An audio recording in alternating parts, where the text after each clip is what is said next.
Well, I'll tell you what's amazing about the Trump assassination attempt is there. It seems to have almost completely evaporated from the news. What are you talking about?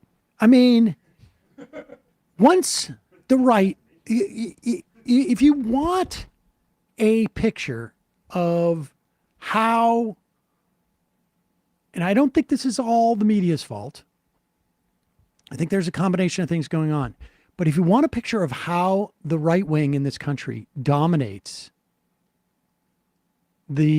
or can dominate the media coverage, this assassination attempt, remember, one person killed.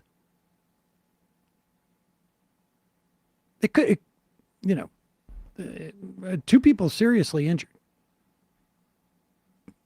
Trump could have been killed. Like, I've seen this graphic. I mean, it was literally a half an inch.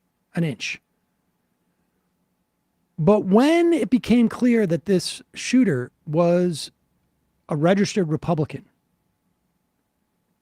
the whole media narrative fell apart for what everybody was interested in.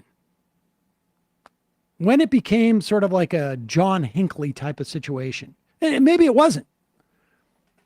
It could have been this guy was just, it could have been he had some type of complete, delusions.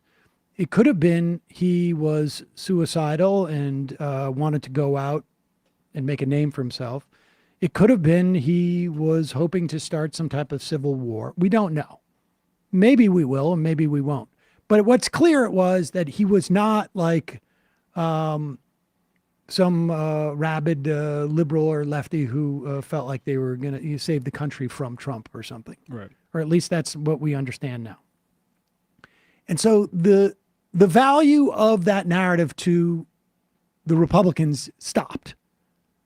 And they stopped talking about it. Now, a good campaign for the Democrats would have been to Joe Biden should have come out and said, we need to get rid of those guns. That would have driven a wedge right through the Republican Party. Joe Biden, instead of just being friendly and saying, we can't be, say mean things, he could have said, we're going to do something materially in reaction to this horrible attack on Donald Trump. And we have to outlaw those guns. Because if that guy did not have that weapon, maybe one person would still be alive today. Maybe two people wouldn't be so injured. Maybe he wouldn't have been able to get off 5 shots so quickly. And, but he didn't do that. And so the story is just sort of evaporated. But the liberal left, the center, so timid in dealing with these things. It didn't even occur to anybody in the White House. Like, why wouldn't we call for gun control at this point? Like, it's so obvious. In fact, when Reagan got shot, there ended up being a Brady bill named after one of his aides, I think it was, who was shot and killed or had brain damage. Brady. I mean, so it's amazing that we didn't get that type of response. And then the other one is like the sort of the preciousness. Like, you would imagine, like, look, as far as I'm concerned, they can keep Morning Joe off the air from now until eternity, and I wouldn't have a problem with it. But what happened to all the cancel culture people?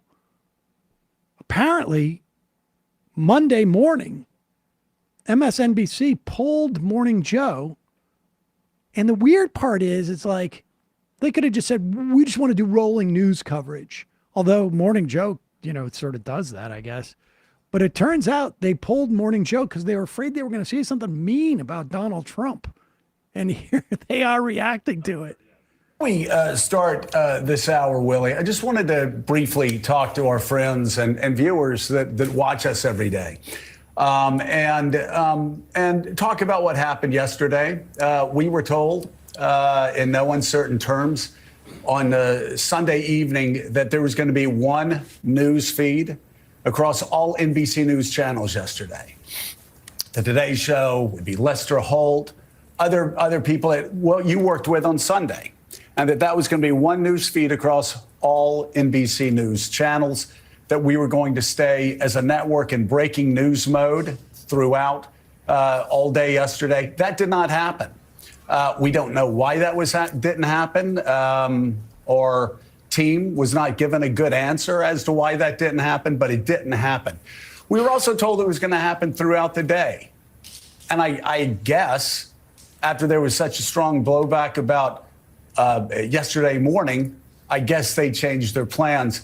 And so those plans changed as well. So it didn't. We've talked about it off the air. We'll talk about it on the air because we talk about everything on the air. We were very surprised. We were very disappointed. And if we had known that there wasn't going to be the one news feed from NBC News across all NBC News channels, Willie, we obviously would have been in yesterday morning. Yeah, I was here up early on Sunday morning with NBC's coverage. Savannah and I led the coverage on Sunday in the immediate aftermath, talking to eyewitnesses, talking to officials about what happened. Obviously suited up and ready to go for yesterday morning on a big morning, and we're told that something else was going to be broadcast. So we are here today, going through a lot, catching up a little bit, but we want to be here for our audience, and we know you trust us, and we have ultimate respect for you guys. So we are here today. I wish we'd been here yesterday.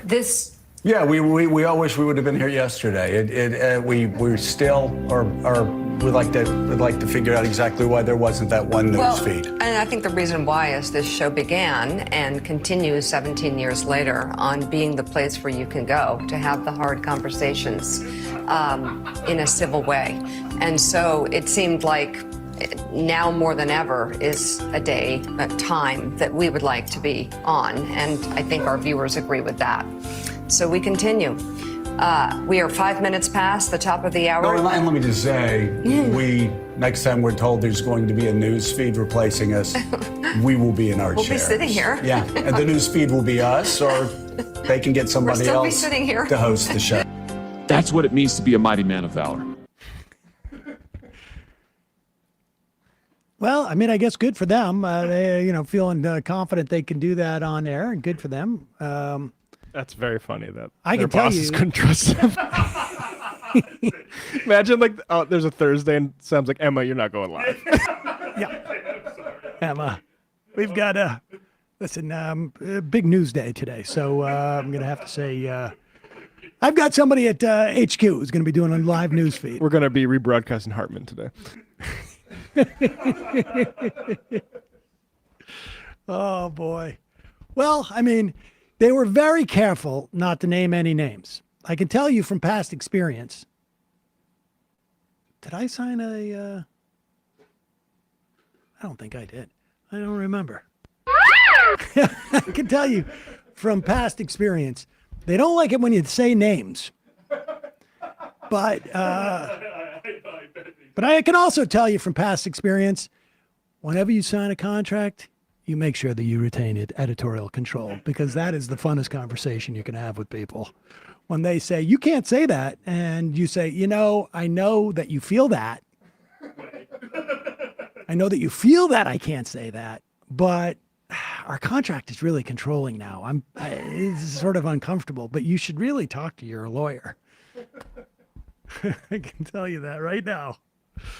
And there's no better conversation to have than that one.